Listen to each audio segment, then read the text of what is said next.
เพลงของมั่นคือของขวัญนะครับของมั่นเป็นของขวัญของพี่สอนสินชัยนะครับก็ลองฟังดู cover เพลงนะครับของมั่นเป็นของขวัญเชิญรับชมรับฟังครับ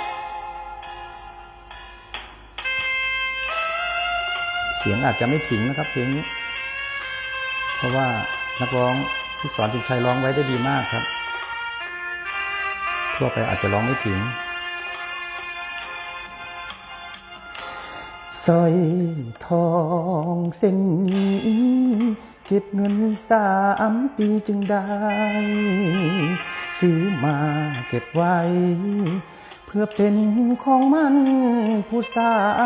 วฮอดวันสัญญาลางานกลับมาบ้านเฮาน้ำตาพังยาวหูข่าวว่าน้องแต่งงานหัวใจสะท้านอ้ายมาบ่ทันใจเจ้าสัญญาเฮา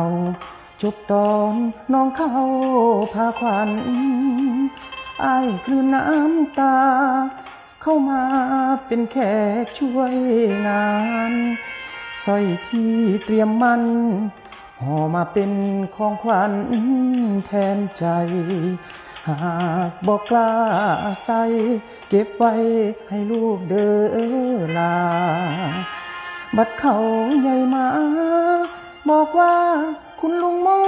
บให้อ้ายเสียหักแล้วอย่าให้เสียความตั้งใจยิ้มรับของขวัญคนไทยก่อนลาไกลไปชั่วชีวิตสร้อย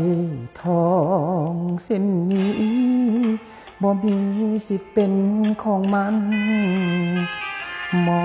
บเป็นของขวัญช่วยงานแล้วอ้ายสิหนีกระเป๋า1 ใบกลับไปสู้งานอีกทีจากบ้านวันนี้อ้ายบ่มีน้องยืนส่งทาง